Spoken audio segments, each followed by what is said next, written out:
On the 23rd of this month, my wife and I would have been married for 29 years, which is a long time, but it doesn't feel like it. The toughest area where I faced a challenge in my life is the area of marriage. I've always asked the Lord. In fact, I would have liked to have been a Catholic priest, but when I found out that they don't marry, that's when I changed my mind, because I know I want to marry. And I've asked God to really give me a good partner, and it didn't come easy. I had already finished my PhD. There were quite a number of young ladies I met in the course of my studies from different parts of the world. They are good people everywhere, but you must know clearly what God is expecting from you. By 1990, that was 98, I was really getting tired of looking for a partner, because already I was an assistant professor of chemistry. I wanted to settle down.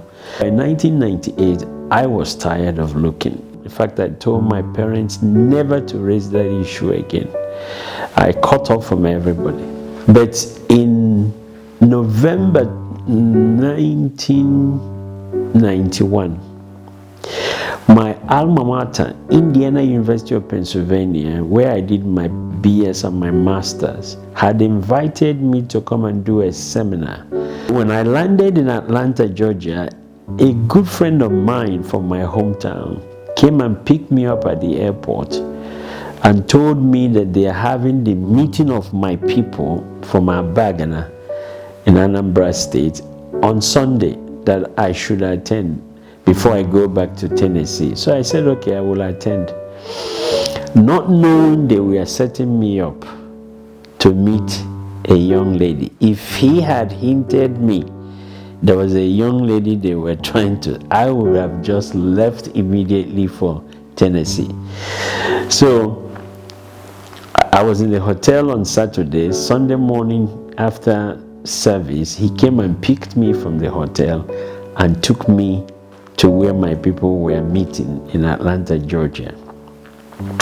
And I decided to go back to Tennessee on Monday morning. When I got to the place where my people were having a meeting, I was, of course, in their midst. The meeting was going on, and of course, all my relatives and friends were coming in. And suddenly, another relative of mine came in with this dazzling young lady. Of course, I noticed her, but at that point, I must be honest with you, I was not in the mood. So I just continued with the discussion.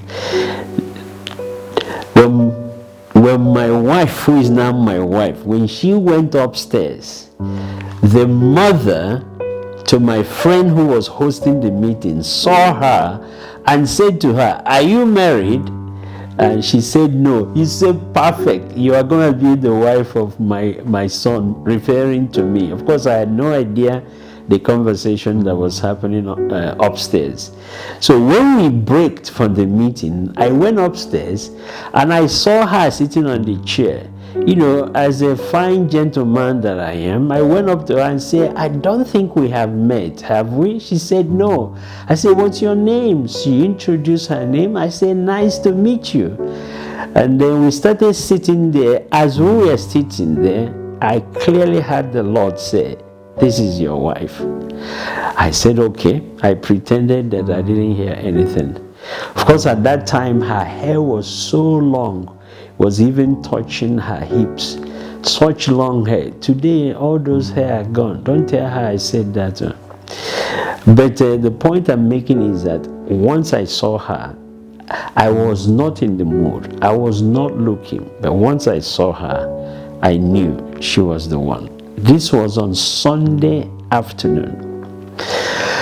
On Monday morning, I flew back to Tennessee where I was teaching. But on my way straight to the classroom where I was going to teach, I went to a flower shop and ordered a dozen roses.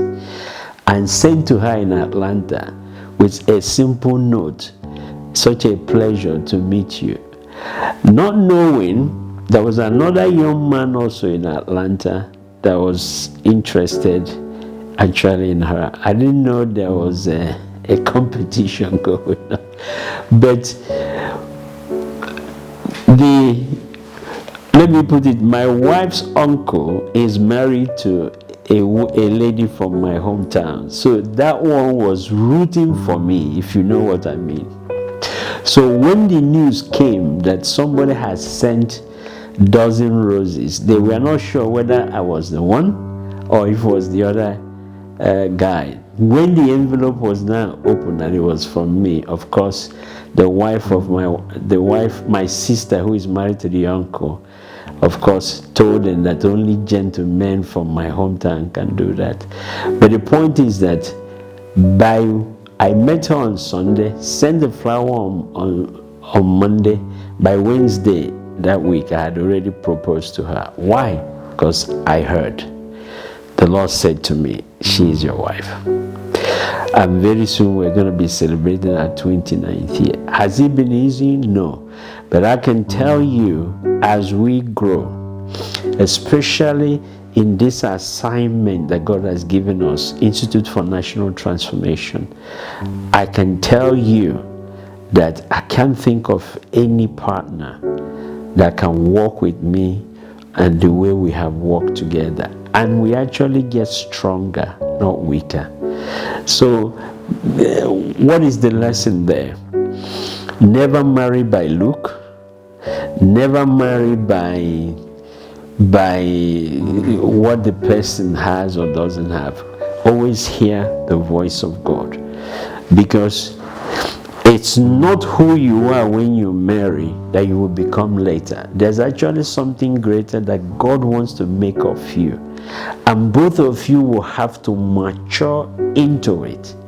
And because of that, only God knows who people are, what they will become in their journey.